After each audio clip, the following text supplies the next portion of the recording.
നിങ്ങൾക്ക് എത്ര ചാർജറുകൾ സ്വന്തമായുണ്ട്? മൊബൈൽ ഫോണുകൾ, ലാപ്ടോപ്പുകൾ, സ്മാർട്ട് വാച്ചുകൾ, ഹെഡ്ഫോണുകൾ, ഈ ബൈക്കുകൾ തുടങ്ങി റീചാർജ് ചെയ്യാവുന്ന ഇലക്ട്രോണിക് ഉപകരണങ്ങളാൽ ചുറ്റപ്പെട്ട ലോകത്താണ് ഇന്ന് നമ്മൾ ജീവിക്കുന്നത്. ഇതിനെല്ലാം ഒപ്പം ചാർജറും കാണും. അതുകൊണ്ട് തന്നെ ഫോൺ കഴിഞ്ഞാൽ നമ്മുടെ ജീവിതത്തോട് ഏറ്റവും അടുത്ത് നിൽക്കുന്നത് ചാർജർ തന്നെയാകും. നിങ്ങളുടെ കിടക്കയ്ക്ക് സമീപം ഒരു ഫോൺ ചാർജർ പ്ലഗ് ഇൻ ചെയ്തിരിക്കാം. അത് ഭിത്തിയിൽ വെച്ച് ഓഫ് ചെയ്യാനോ ഉപയോഗത്തിൽ ഇല്ലാത്തപ്പോൾ പ്ലഗ് ഊരാനോ മെനക്കെടാറില്ല. ഫോണിന്റെ ചാർജർ കിടക്കയ്ക്കടുത്ത്, ലാപ്ടോപ്പിന്റെ ചാർജർ ടേബിളിനടുത്ത് എല്ലാം താമസമാക്കിയിട്ട് കാലങ്ങൾ കഴിഞ്ഞിട്ടുണ്ടാകും. എന്നാൽ ഇതത്ര നല്ലതല്ലെന്ന് നിങ്ങൾക്കറിയാമോ?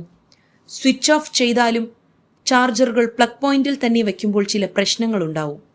സ്വാഭാവികമായും എല്ലാ ചാർജറുകളും ഒരുപോലെയല്ല. ആപ്ലിക്കേഷനും വൈദ്യുതി ആവശ്യകതയും അനുസരിച്ച് അവയുടെ ആന്തരിക ഘടന വളരെ ലളിതം മുതൽ സങ്കീർണമായതുവരെ വ്യത്യാസപ്പെടാം.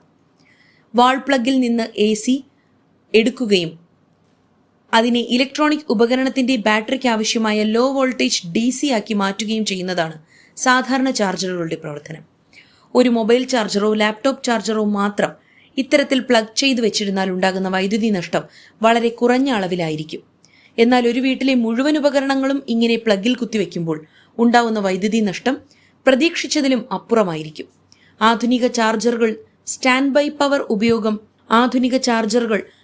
ബൈ പവർ ഉപഭോഗം കുറയ്ക്കുന്നതിനാണ് രൂപകൽപ്പന ചെയ്തിരിക്കുന്നത്.